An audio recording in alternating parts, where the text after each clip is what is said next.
plane I'm flying is a 2008 Czech SportCruiser Special Light Sport.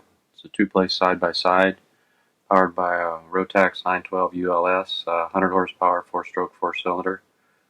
Fixed tricycle gear, cast-string front gear, differential brake steering. It has 3-bladed ground-adjustable pitch prop, about 100-knot cruise, full throttle is about 115 knots, yet it has a slow stall speed of 32 knots with flaps and 39 knots clean. In spite of this, it's very economical, about 5 gallons per hour of automobile premium gas. It has two 15-gallon tanks, and one in each wingtip. In each wing has lots of storage, 2 wing lockers outside the orange striped area there, 44 pounds each. There's more storage behind the seats, another 40 pounds there. Quite a roomy cockpit for even the taller or larger pilots. The airplane has a regular 6-pack of instruments and a Garmin 510 GPS, which is connected to a 2-axis autopilot. Has electric aileron and elevator trims, electric flaps, and good thing is the parts are readily available at I believe in Texas, U.S. Sport Aircraft carries parts for the SportCruiser, so it's easy to maintain. Just an all-around really fun airplane to fly, easy to fly, well behaved in the stalls, landings. Just a real pleasure to fly the airplane. Flight today is going to be from TN08, Oliver Springs, Tennessee. It's a grass field runway, 2,700 feet long in East Tennessee near Knoxville. I'm in the run-up area here, just performed the run-up, check the ignitions and the carb heat, and I'll be taking the runway here momentarily. Gonna check the canopy, make sure it's latched, turn on the electric fuel pump, and put in about 10 degrees of flaps prior to taking the active runway 15 at Oliver Springs. The field was pretty wet and muddy when I did this flight, so it's a bit rough and kind of have to dodge some pretty muddy areas, but here we go. Like I said, the runway is 2,700 feet. The first taxiway is about 1,300 feet. It's coming up here when I rotate and take off well before that taxiway. You can see the taxiway to the right, just right there.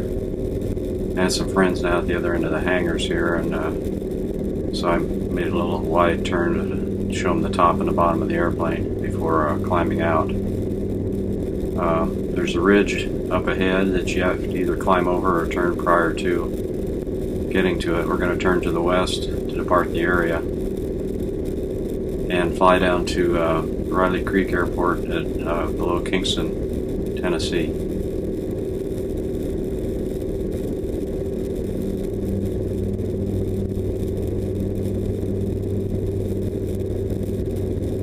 It's a little cloudy over Oliver Springs that day, but when I get down to Kingston, it turns into a beautiful afternoon and some beautiful flying over the lake area down that way.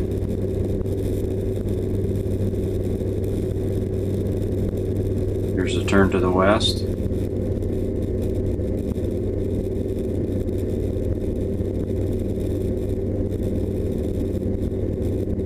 And we'll jump ahead here in a moment to the Kingston area. As we approach Riley Creek, it gets very pretty down there with the lake view and the sun shining over our shoulders.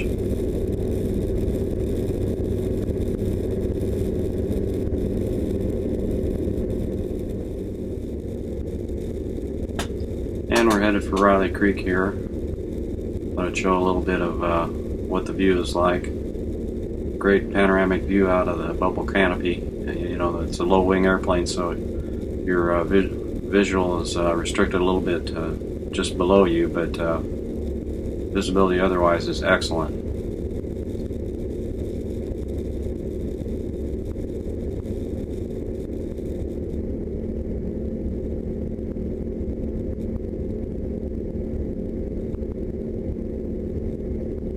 can see, it was a pretty smooth day. Not much bouncing around at all.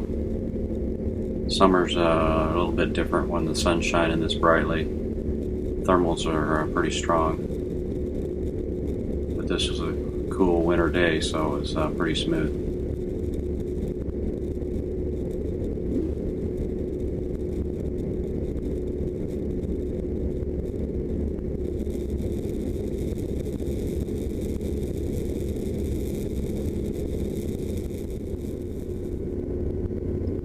And here we're on left base, or right base to Riley Creek, runway 23. Be turning on final here just in a moment. See me put in some flaps and reduce throttle.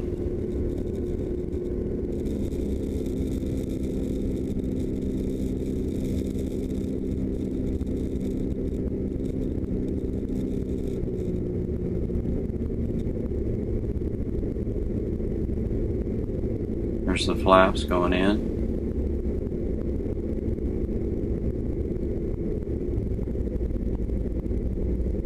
As I make the turn here, you'll see the runway looking right into the sun for the most part.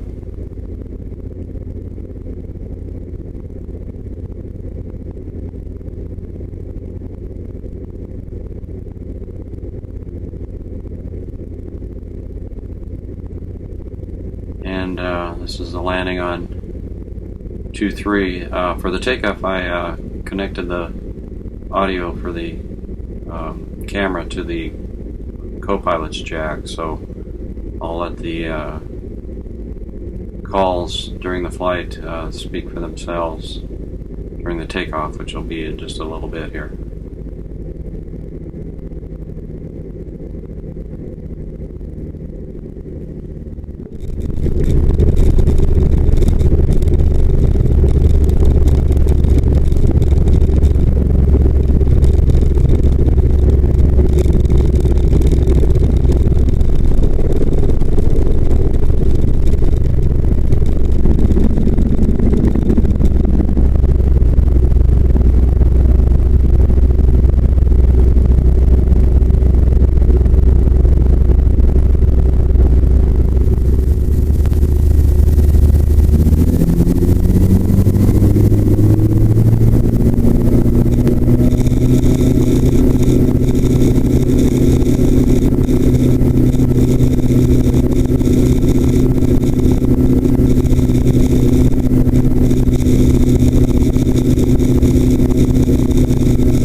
Over to 3 altitude today.